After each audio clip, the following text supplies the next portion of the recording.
नोटबंदी ने जहां लोगों को कैशलेस बना दिया है, लेकिन कहीं न कहीं सुरक्षा के नजरिए से लोगों के लिए मुसीबत बढ़ गई है। इंटरनेट पर ऐसे कई जालसाज हैं जो आपके ई वॉलेट पर नजर गड़ाए बैठे हैं। ऐसे ही 10 साइबर अपराधियों को पुलिस ने गिरिडीह पुलिस से गिरफ्तार किया है। ये सभी प्रोफेशनल साइबर अपराधी हैं और ये किस तरह से इंटरनेट की मदद से लोगों के ई वॉलेट से पैसों की चोरी करते थे, किस तरह ये अपराधी चोरी करते थे, इसकी पूरी डिटेल दी एसपी अमित रेणु ने। विभिन्न जगहों पे छापामारी की गई। सूचना मिली थी कि कुछ साइबर अपराधी जो कि मुख्यतः बेंगाबाद, गांडे और हल्दियापुर थाना अंतर्गत के रहने वाले हैं, इनके द्वारा साइबर अपराध किया जा रहा है। डीएसपी साइबर संदीप सुमन के नेतृत्व में एक टीम गठित की गई, जिसमें साइबर थाना के अन्य पदाधिकारी भी शामिल थे। इनके द्वारा 10 लोगों को साइबर अपराध करते हुए गिरफ्तार किया गया है। इसमें कई सारे बरामदगी भी है, जिसमें निम्नवत प्रकार के चीज़ें बरामद की गई है। मोबाइल फ़ोन कई सारे बरामद हुए हैं, कुल संख्या 21 है। फेक सिम कार्ड्स काफ़ी सारे बरामद हुए हैं। एटीएम कार्ड्स जो इनके द्वारा प्रयोग में लाया जा रहा था, वो कुल 11 बरामद हुए हैं। इसके अलावा पासबुक, चेकबुक, आधार कार्ड, आईडी कार्ड और 2 मोटरसाइकिल भी बरामद किए गए हैं इनके पास से। इनका अपराध कर्मियों का शैली विभिन्न तरह का रहा है।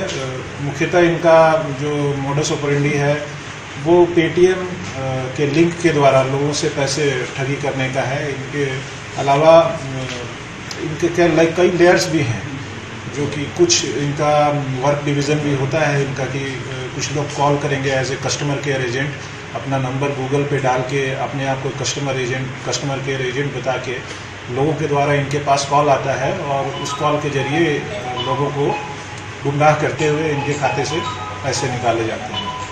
मोडस ऑपरेंडी कई सारे हैं कि कुछ तो बैंक अकाउंट से पैसे निकालने का होता है, या फिर पेटीएम जैसे वॉलेट्स जो होते हैं उनसे पैसा निकालने का इनका तरीका रहा है। इनको एक लिंक फॉरवर्ड किया जाता है, इनके द्वारा कस्टमर केयर एजेंट बन के जो कस्टमर जिनसे बात करते हैं उनको एक लिंक फॉरवर्ड किया जाता है पेटीएम के माध्यम, पेटीएम का लिंक या अन्य किसी वॉलेट का लिंक जो है, जो भी संबंधित कस्टमर से रिलेटेड हो, वो शेयर किया, वो भेजा जाता है। उस लिंक पे क्लिक करने के बाद जो भी डिटेल्स इनके पास आते हैं उसको यूज़ करते हुए फर्दर वो पैसे इनके अकाउंट से निकालते हैं। तो ये इनका मुख्य शैली रहा है। इस क्रम में 10 को गिरफ्तार किया गया है, इनको फॉरवर्ड किया जा रहा है। इनमें से 2 का आपराधिक इतिहास अभी तक पाया गया है। अब आगे जितने भी और लोग जो गिरफ्तार हुए हैं उनका भी आपराधिक इतिहास खंगाला जा रहा है। इनसे जो भी और लिंक लोग रहे होंगे उसके ऊपर अनुसंधान जारी है।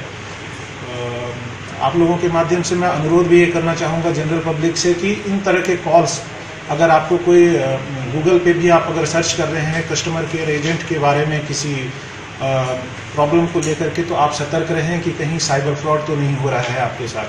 क्योंकि अक्सर ऐसा देखा जाता है कि आप कस्टमर केयर एजेंट का नाम गूगल पे सर्च कर रहे हैं, आप उसके ऊपर विश्वास करके उनसे अपनी सारी डिटेल्स को साझा कर रहे हैं, लेकिन बैकग्राउंड में कुछ और ही चल रहा होता है, आपसे डिटेल्स मांगते हैं। इसको पकड़ पाना ज़्यादा मुश्किल नहीं है। अगर आप थोड़ा सावधानी से इनकी बातों को सुनेंगे तो कई सारी चीज़ें आपसे शेयर करने को बोलेंगे। जैसे कि आपको अगर ये बोलते हैं कि आप अपने अकाउंट में लॉगिन करिए, हमारे कहे अनुसार आप ये लिंक पे क्लिक करिए, तो इन सब चीज़ों से बचें, ताकि साइबर अपराध को कम किया जा सकता है इस माध्यम से। गिरफ्तार अपराधियों में अखिलेश कुमार मंडल और मोहम्मद आरिफ अंसारी का पुराना आपराधिक इतिहास रहा है। वहीं अन्य अपराधियों की जांच की जा रही है। पंजाब केसरी टीवी के लिए गिरिडीह से दिनेश की रिपोर्ट।